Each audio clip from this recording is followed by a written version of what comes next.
These are the shotguns that, no matter how cheap or high performance they may claim to be, they have major flaws that render them a no-no for anyone who cares even a little about quality, reliability, and of course, safety.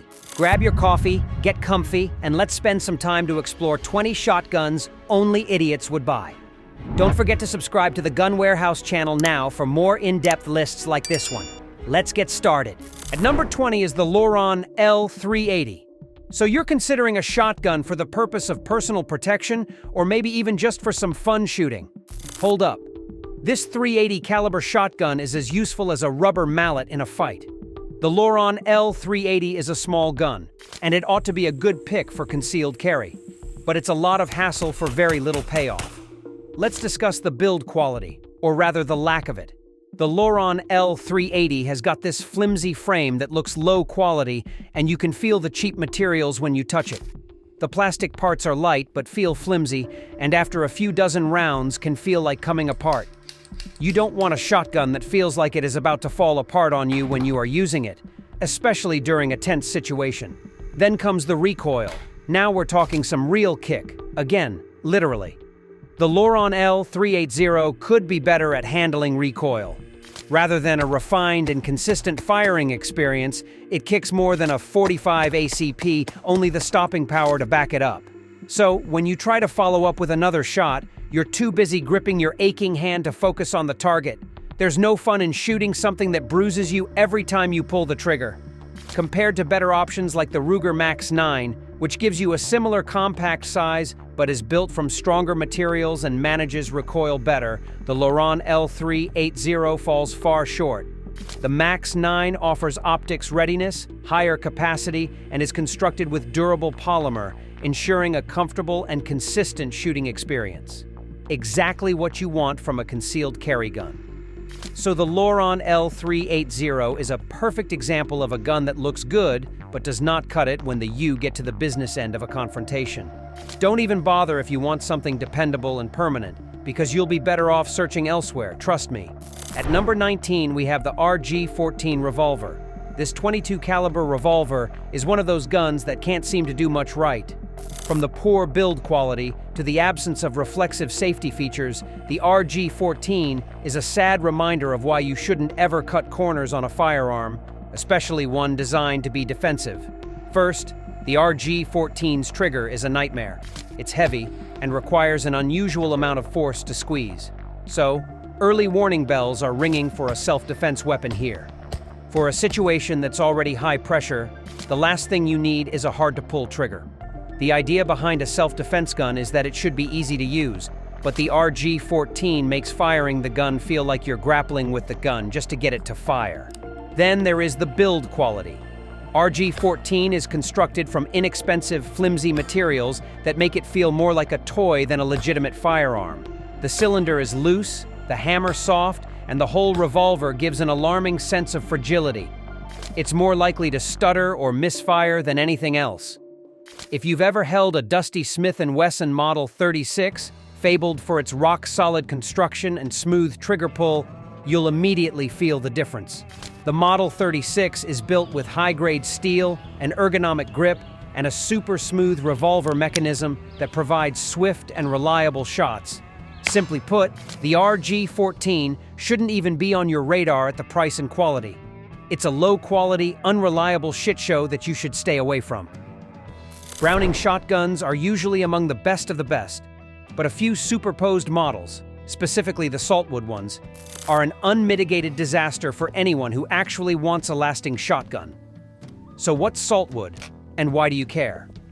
Saltwood is wood that has not been correctly treated, making it absorb moisture and break over time. The result is that the wood basically rots from the inside out. What would you think if you bought a gorgeous shotgun and then discovered that the stock and forearm disintegrate in your hands, rendering the firearm you purchased non-functional and ruined? The problem comes from its manufacturing between the 1960s and 1970s, when Browning attempted to use low-cost wood for their shotguns to cut manufacturing costs. Saltwood models would crack and warp, leading to not only cosmetic damage, but potential safety issues as well.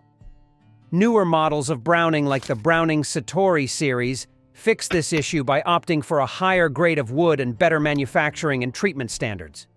These newer style weapons are considerably more reliable, durable, and safe to shoot than the old designs. They're much better investments for serious shotgun enthusiasts. If you want Browning shotguns, be warned about those old Saltwood models. They may look good, but they're ticking time bombs. The Davies P380 is number 17 on our list. Is this Davies P380, a .380 caliber semi-automatic shotgun that, honestly, you should not trust for self-defense or even range fun. The P380 has a lot of the same problems as most inexpensive guns. It's unreliable, not fun to shoot, and jams a lot. Let's start with the trigger. The P380 has a long, heavy trigger pull that doesn't inspire confidence. If you've ever shot a handgun with a terrible trigger, then you know how mad it is to get on target only to have the trigger feel like it's working against you. You want a slick, crisp pull every time in self-defense situations. The P380 just doesn't cut the mustard in that regard. Another problem is its build quality. Similar to the RG-14, the Davies P380 is constructed of inexpensive lightweight materials, giving it a toy-like feel versus a real firearm. Being made of plastic, it is flimsy, making the durability at best questionable. Now compare that to guns like the Ruger LCP2, which has a polymer construction that is much stronger, but without craftsmanship and a smooth trigger pull. The LCP2 is a solid, reliable, and durable gun, two things you can't say about the P380. In a nutshell, the Davies P380 was a bargain, and a bad one at that, with some shoddy construction and unreliability that would make it a poor choice for anyone interested in personal defense. Alright, so we know which guns you absolutely should not buy, but now let's go to one that looks good on paper, until you take a closer look. Next on the list is the Jimenez Arms JA9. Now moving on to number 16 on the list, the Jimenez Arms JA9. This is a part of the new breed of subcompact 9mm semi-automatics that has hit the market in recent years, and you have no doubt seen it and thought to yourself that it was not a bad value due to the inexpensive price point. But why does this gun make the list of shotguns you should never buy? After a closer look and a few test shots? The Jimenez Arms JA9 has a number of shortcomings that are difficult to overlook. First, reliability, or the absence of it. After only a few hundred rounds, many owners are reporting misfeeds, failures to extract, and just bad overall functioning. Not the sort of thing you want to hear when you're relying on a firearm to defend yourself and your family. And if you've ever handled trustworthy semi-autos, it doesn't take long to notice how jarring the action is in the JA9 compared to, say, the Smith & Wesson M&P Shield 9mm, which, for roughly the same money, is slick, reliable, and backed by better customer service. Next up, the trigger. Have you ever shot a gun where pulling the trigger feels like you're trying to pull open a stuck drawer? That's the JA9 in a nutshell. This long, gritty trigger pull has the effect of making it difficult to shoot accurately, and when you do send one downrange, you're probably not going to have follow-up shots that are very manageable. It is nothing like the crisp, responsive trigger you will find on lower-cost guns like the Ruger Security 9, which costs you a lot less effort for a much, much better shooting experience. The other big problem is its cheap build quality. The materials for the frame and slide are not what you would find in more reputable brands. The JA9 is constructed from low-quality metal subject to rust and wear as well. With even a little use, the parts start to feel loose and worn over time. Compare that to something like the Sig Sauer P365, which is built like a dam and will perform reliably for many years to come. With the JA9, you're playing the odds, and most of the time, the odds are against you. So the Jimenez Arms JA9 may look good on paper as an affordable purchase in a pinch, but it's not something you want as your backup should things go sideways.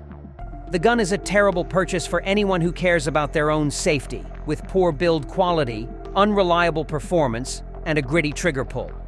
Instead, consider something of more proven reliability, such as the Smith & Wesson M&P Shield 9mm or even the Ruger Security 9. Both of which much better accuracy, reliability, and build quality. At number 15, we have the USFA Zip 22. If you're not familiar with it, this shotgun is frequently presented as a budget-friendly gun, but it has more red flags than a bullfighter's wardrobe. The 22 caliber semi-auto might seem fun at first, but believe me, it has too many problems to be worth your time or money. The biggest problem with the Zip 22 is its terrible reliability. It's a gun that's more likely to jam than fire smoothly. The blowback action and cheap parts lead to regular failures to eject or feed, and you'll find yourself having to tap the magazine or manually clear the chamber more often than you'd like. Compare that to something like the Ruger 1022, which is known for its flawless reliability and smooth shooting experience. The Ruger 1022 is a gun you can take to the range and trust to perform without hiccups, something the Zip 22 simply can't say. The Zip 22 has another problem too, a lack of features. This is glaring when you compare it to other shotguns in this class that come with adjustable sights or easy-to-use magazines, while the Zip 22 is as bare bone as it gets. The plastic body feels cheap, and the geometry is so awkward that it doesn't instill any confidence. Even with a $200 price tag, you're better off looking elsewhere at a more reputable 22 semi-auto, such as the Ruger SR22. The Ruger SR22 has better ergonomics, higher quality materials, and more features for not a lot of extra cash. The Zip 22 leaves an overall impression of disappointment. Though a gun with a lot of promise, it's one that delivers little in return. It's not the fun, economical option you might want it to be, and it's definitely not the reliable piece you want printed up for self-defense. The FI Titan Tiger, a shotgun that's got an intimidating name, but is nothing of the sort on the field. This semi-auto might look cool, but don't be deceived. Once you finally have it in your hands, you'll realize just how under-delivering this thing is. Let's start with the trigger. It's heavy, unresponsive, and just plain unpleasant to shoot. The trigger pull feels like you're trying to pull a car door open with one hand. Compare this to something like the Mossberg 500, where the trigger pull is smooth and predictable, making it much easier to get accurate shots without straining yourself. With the Titan Tiger, you'll find yourself missing shots or feeling uncomfortable every time you squeeze the trigger. Then, there's the construction. The FI Titan Tiger uses low-grade metals that are prone to rust, wear, and poor overall performance. While some shotguns in this category, like the Mossberg 500, use high-quality steel and durable polymer, the Titan Tiger feels flimsy and lacks the sturdiness needed to last for years. The Titan Tiger is like a toy in comparison, and it just doesn't inspire confidence. Lastly, reliability is a major concern. This gun is known for jamming, misfiring, and very bad cycling. This is not a shotgun to put your faith in if you're in a bind. Unlike the Mossberg, which is known for its reliability in any weather, it's been a favorite of both hunters and home defenders for decades because it works when you need it most. You should not buy the FI Titan Tiger. With a heavy trigger, poor construction, and an unreliable performance, it's a pistol that belongs on the shelf. If you want something reliable and tough, check out the Mossberg 500 or other quality shotguns on the market. Here, the Titan Tiger has the most to do. Next up at number 13, the notorious Tech 9. Now, the Tech 9 may come off like something out of a movie or a video game, but when it comes to real-life performance, it's more of a letdown. The Tech 9 has earned a reputation for reliability problems, being unsafe, and just not a very useful firearm for practical purposes. Let's begin with its biggest issue, reliability.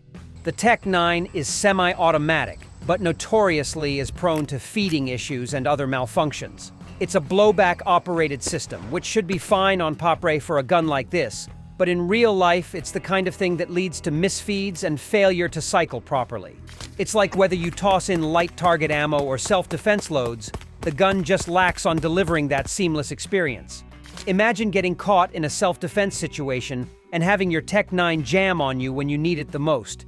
That's a serious safety concern. Compared to modern semi-autos like the Beretta PX4 Storm, the Tech 9 feels rough. PX4 Storm. With its rotating barrel system, it is light years ahead in reliability, consistent performance, and ease when carried and handled. The Tech 9 is more of a showpiece than an effective weapon, however. It feels cheap and has some plastics that give it a toy feel instead of a serious sided arm. Then, there's the trigger. The Tech 9 has a long, nasty trigger. For anyone used to a crisp, responsive trigger pull on guns like the Glock 17 or M&P Shield, the Tech 9's trigger feels like you're trying to push through wet concrete. This renders follow-up shots challenging and inaccuracy a certainty. Finally, we have the dimensions and weight. The Tech 9 is bigger and more unwieldy to handle, making it more difficult to hide and maneuver quickly. This is in sharp contrast to a compact CCW gun such as the Sig Sauer P365 or Glock 43X, small, light, and discreet. If you're looking for a reliable and easily concealable handgun, the Tech 9 won't be your weapon of choice. In 12th is the gold-plated Kalashnikov. You're probably wondering, gold? Like literally gold? Yes, this is a gold-plated version of the once revered AK-47, but don't be fooled by the gold coating. Indeed, the most widely produced and widely used rifle ever is also one of the most reliable firearms on the planet. But that gold-plated AK-47 isn't among those. First, let's discuss the gold plating. Though it could make quite a flashy piece of display art, the gold coating on this version is more of a liability than an asset. Finish wear can happen very early at times, with the use and plating provides no real functional value to the rifle. It's all for show. And if you're a practical kind of gun owner, you certainly know that if you are carrying a hot-rodded gun, you aren't exactly sneaky when it comes to concealed carry, much less home defense. Then, there's the weight. Although the AK-47 design is generally considered easy to use, the gold-plated variety is often heavier than standard models due to the layer of gold. It's not a huge difference, but enough to make it feel clunky in your hands. If you have ever fired a standard AK-47, you know how fast and agile it can feel compared to some buttery munitions. The gold AK-47 has none of that flexibility. Finally, the gold AK-47 is more expensive than the actual AK-47 for what? A flashy finish that fades, bonus weight, but no better performance? It's all about looks. And if you are in the market for a gun in a real-world context, hunting, personal defense, shooting sports, save yourself the headache and just save your cash for a standard AK-47 or something far more benefits-friendly like, say, the Ruger Mini 14, just as reliable but better ergonomics and a much more agreeable price tag. At number 11, we have the Winchester Model 11SL, a semi-automatic shotgun that, despite being a classic, is a prime example of why innovation without proper testing can go horribly wrong. Released in the early 1900s, this shotgun earned the nickname Widowmaker due to its safety flaws. The Model 11SL's big problem is that it can slam fire, releasing a round after simply closing the bolt. But in reality, it's not as dangerous as it sounds. Basically, when the action is not handled correctly or when you're clearing a jam, this shotgun has an accidental discharge propensity, i.e., it can go off when you don't want it to. A slam fire is when the gun goes off all on its own, without you pulling the trigger, thus making it super dangerous. This was a serious enough issue to warrant a shotgun recall in the hobby's early days, and it's the reason you won't find many recommending this for modern-day use. For comparison, modern semi-auto shotguns like the Benelli M4 or Mossberg 930 are equipped with advanced gas systems that ensure the firearm cycles properly without risking a burst of fire. Safety is a priority, and these guns are tested to guarantee flawless operation consistently. Shotguns, such as the M4 or 930, are guaranteed to function in any environment, whether that be shooting at the range, tactical, or home defense. The other major issue with this gun is the recoil system. The shotgun is very heavy-hitting and hard to shoot, especially for the smaller shooters or those with less experience. The recoil is so harsh that it makes the shooting experience feel like you're getting slapped with each shot. Modern semi-autos, like the Benelli M4, have recoil reduction systems that make the gun feel much more comfortable to shoot, even with heavy loads. Finally, on its construction, the Model 11SL also has its shortcomings. But while it was good for its time, it didn't age well. It has a heavy and slow trigger that makes it more difficult to fire fast and accurately. Modern shotguns like the Mossberg 500 and the Benelli M4 make for a far more pleasant experience, with responsive triggers and better ergonomics. The Winchester Model 11SL may have been a revolutionary shotgun in its time, but it's dangerous, uncomfortable, and outdated for today's needs. Modern shotguns like the Benelli M4 or Mossberg 500 offer superior safety, performance, and reliability, making them the better choices for anyone looking to buy a shotgun for home defense or sporting use. So, number 10 is that semi-auto shotgun, the Winchester Model 1400. Well, it was a budget model, but one that sadly likely lost to time as more reliable options have taken the market. The Model 1400 was introduced in the 1960s as a simplified, cost-effective semi-auto, but it has serious design flaws that make it a poor pickup for the modern gun owner. The biggest flaw with the Winchester 1400 is its inconsistent cycling. The gas-operated action often leads to misfeeds, failures to eject, and jams, which is a major deal-breaker when you're looking for a shotgun that you can rely on. If you've ever handled a Mossberg 930, you know how smooth and dependable a semi-auto shotgun can be. The 930 is designed to cycle flawlessly with all types of ammo, from light loads to magnum rounds. The Model 1400, on the other hand, is more likely to malfunction, especially with heavier rounds. The Winchester 1400 also has another issue with its capacity. The Mossberg 500 and Remington 870 have tube magazines that can both hold more rounds, with the 1400 having only 2+1 in the chamber. Whether for hunting or home defense, the more rounds at your disposal, the better, especially in a high-stress situation. The trigger on the Model 1400 is also incredibly heavy and nowhere near as smooth as a modern shotgun. You have to put in more work to pull it, and it's challenging to hit fast follow-up shots. In comparison to the trigger of a Benelli M4, though I find the Benelli trigger to be an excellent, crisp, light trigger, providing for accuracy, unlike any and all left or right axis motion from the trigger pull. The Winchester 1400 is a shotgun that has a decent value, but not quite reliable, does not have enough capacity, and is not comfortable. There are much better options for the price. You might be better off with a Mossberg 500, a Benelli M4, or a Remington 870, which all have you better performance, better reliability, and last longer. At number 9, we have the Boito Double, a double-barrel shotgun that often occupies the low end of the market. On paper, double-barrel shotguns are a great idea. Rapid follow-up shots, timeless aesthetics, and simple mechanics. But sadly, the Boito Double is just a mixed bag.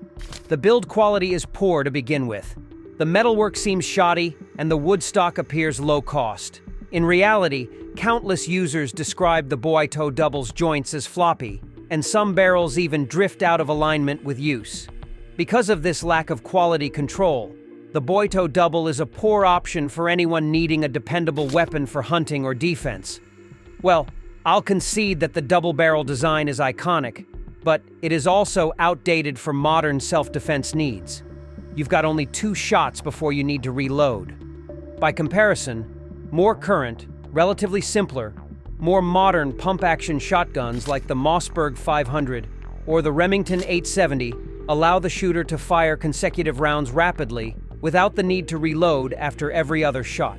The Boito Double has the potential to be an interesting gun for collectors, but it really isn't practical when it comes to modern-day defense or sporting use. At number 8 is the Remington CTI 105, a semi-automatic shotgun that generated much anticipation when it was introduced, but failed to fulfill the promise. As for the CTI 105, if you've at all heard of the Remington 1100, widely considered one of the finest semi-auto shotguns ever made, then the CTI 105 is its sad, disappointing brother. The CTI 105 has some issues, however. The main one is its silly gas system. Although other gas-operated shotguns, such as the Benelli M4, have long since nailed this technology down, the CTI 105 never knew how to make it work reliably. The gas system in these shotguns is often plagued with issues, not to mention misfeeds and failures to eject, and while this might be fine for a training gun or plinker, it's a massive red flag for a shotgun you intend to rely on for self-defense or hunting. Imagine if you attempted to take a shot only to realize your shotgun is jammed at the wrong moment. Not something you want to have happen in a high-pressure situation. Then there's the build quality. Remington makes some of the most reliable shotguns, but the CTI 105 is just a plastic toy when you compare it to the heavier, sturdier Remingtons. If you've ever picked up a Remington 870, you know what solid craftsmanship is. The CTI 105, by contrast, feels light, flimsy, and cheap. It's just not built to last. Finally, the CTI 105 trigger is woeful. It is heavy and unresponsive, making precision shooting uncomfortable and difficult. In contrast, a smooth-action shotgun such as the Mossberg 930 provides an infinitely better trigger pull and consistent cycling. Shotgun, Mossberg 930. One of the best semi-auto shotguns out there, the Mossberg 930, the Remington CTI 105 for just never matched up. The Mossberg 590M might not be an expected addition to our list. After all, Mossberg is famous for producing some of the most reliable and durable shotguns in the market. So how could a gun like the 590M even make it on a list like this? The 590mm, unfortunately, gets a little too ambitious with this one feature, the large box magazine. The 590mm adopts a magazine system akin to what you'd find in AR-style rifles, which sounds like a cool idea at first. One magazine allows you to load plenty of rounds into the shotgun and gives you quick swap times for a higher capacity. The flaw here is the magazine system. Given how awkward and bulky it is, makes it a pain to transport and use. Imagine you're in a close-quarters home defense situation, and you need to move quickly. The 590mm's bulky magazine system makes the gun harder to maneuver, especially when you need to reload. In contrast, the Mossberg 500 with a tube magazine is much easier to handle and quicker to reload, especially if you're under pressure. Another issue with the 590M is that it's a tactical shotgun in name only. It's just too cumbersome to be used tactically. The big magazine makes the weapon top-heavy, and it's more difficult to get on target quickly or move and use in fluid situations. By comparison, the Benelli M4 is a high-speed, precision-aiming, tactical feature-laden shotgun with a much more intuitive ergonomics, and the 590M feels like a gimmick rather than a serious tool. The 590mm's capacity is impressive, but it is at the cost of maneuverability, resulting in an undesirable shotgun for defensive scenarios or potentially even for sport shooting.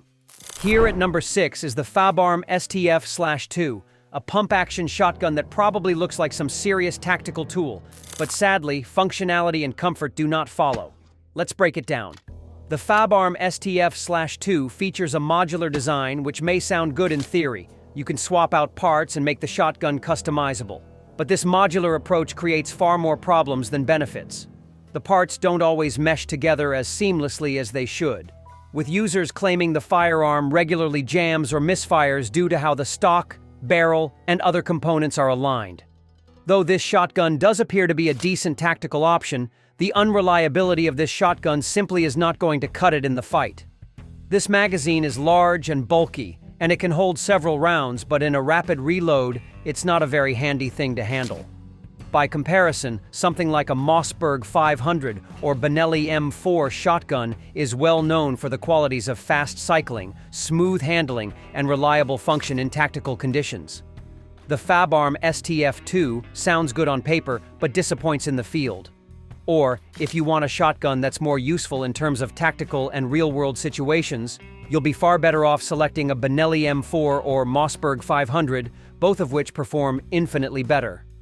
Coming in at number 5 is the Patson Escort Aim Guard, a pump-action shotgun that should hopefully be nothing more than a reliable workhorse, but instead categorically sucks.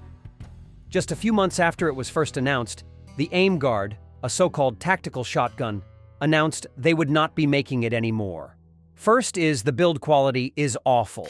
From the feel of the shotgun, cheap and flimsy as if made from toy-grade plastic that doesn't hope to survive anything other than a very light touch, you would expect it to start playing one of those silly soundtracks common with kids' toys after only a couple of squeezes. When you mount the Aim Guard on your shoulder, it doesn't feel like a solid weapon you can depend on. Contrast that with something like the Mossberg 500, which is made of solid steel and is known to be indestructible. Next is the magazine system. The Patson Escort Aim Guard utilizes a limited-capacity tube, which is great if you're sport shooting, but in a self-defense situation, you'll want something with a higher capacity and quicker reload times. Because the Mossberg 500 uses a tube magazine, you can load it with up to 7 rounds, making it much more suited to defensive scenarios. But the trigger pull on the aim guard is heavy and inconsistent. If you ever tried to shoot a shotgun with a bad trigger, you know how hard it is to get accurate hits. The Patson Escort aim guard compounds the issue. Its trigger feels more like pulling a door handle than a weapon trigger, compared to the smooth and responsive triggers found on shotguns such as the Benelli M4, which can be had for quite a lot of cash. The aim guard is less like a practical tool and more of a novelty. At number 4, you have the semi-automatic shotgun that looks like a tactical beast, the Saiga 12 shotgun. It's one of those guns that sounds great on paper, but once you actually go to use it, you'll realize that it's more of a headache than anything else. The biggest flaw to address first is its reliability. The Saiga 12 had an infamous reputation for feeding problems and jams. It's gas-operated, but many owners have said that it has trouble cycling, particularly if you stuff it full of high-power ammo. You go to use it in a self-defense situation only to find out that you couldn't even get the second round off because it didn't eject properly. If you want reliability and smooth action, this is not where the Saiga 12 shines.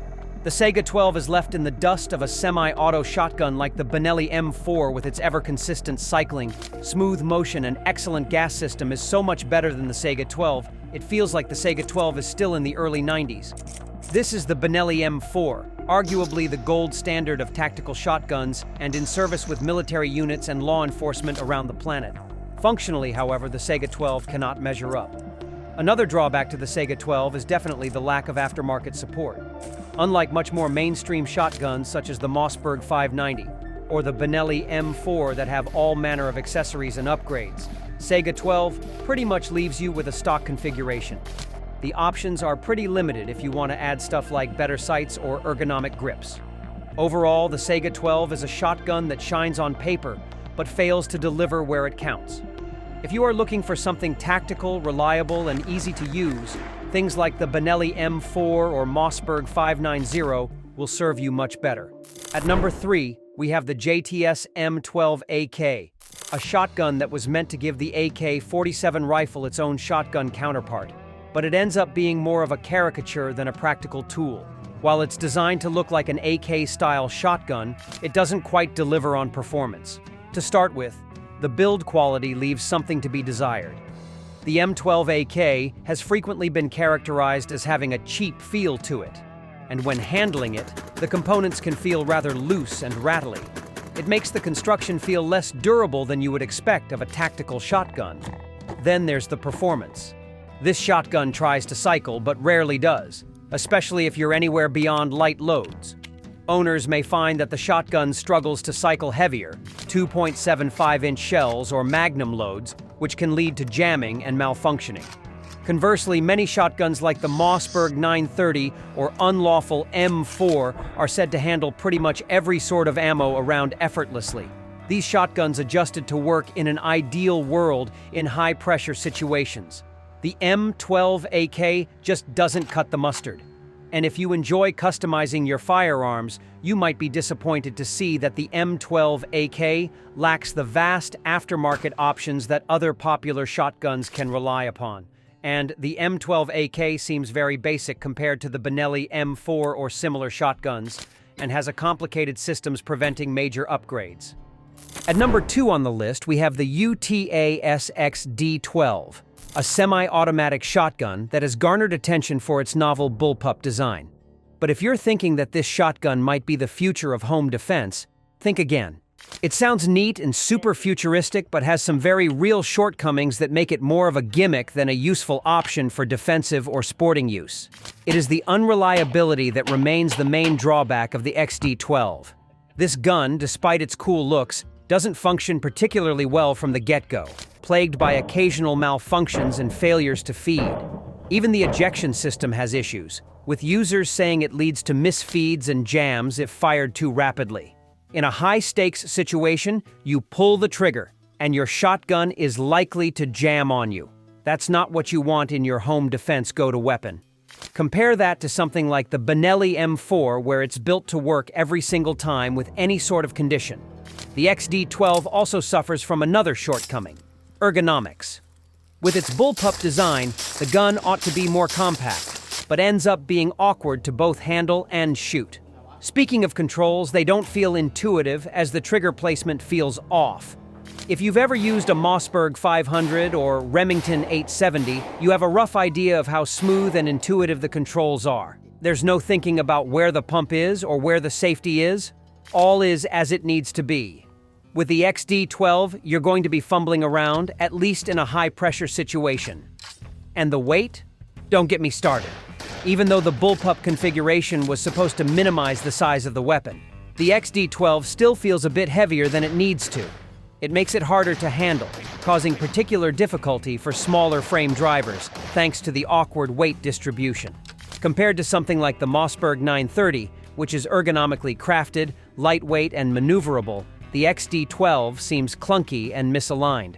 So to wrap things up, it's all well and good having a shotgun that looks awesome, but if it fails to deliver when the going gets tough, then the UTAS XD12 is surely not what you're after. If you want something reliable and user-friendly, get a Mossberg 930 or a Benelli M4.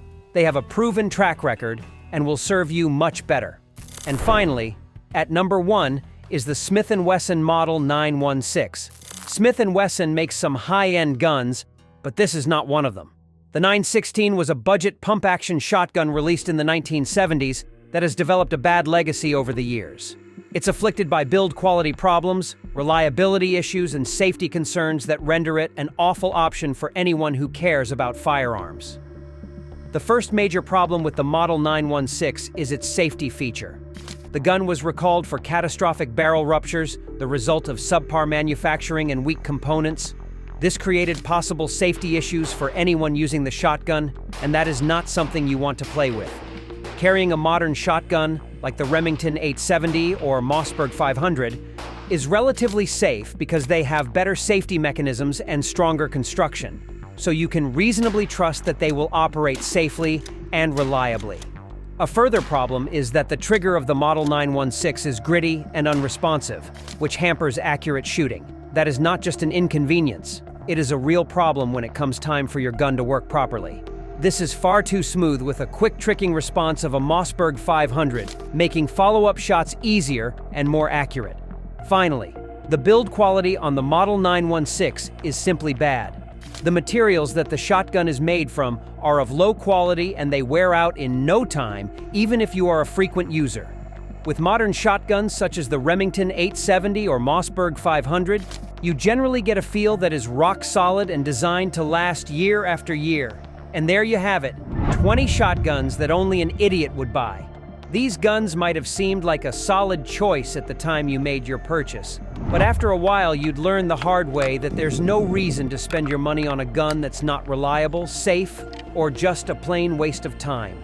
If you want a bomb-proof shotgun for home defense or shooting sports, get a Mossberg 500, Remington 870, or Benelli M4. These are shotguns built to last and never let you down. Thanks for watching.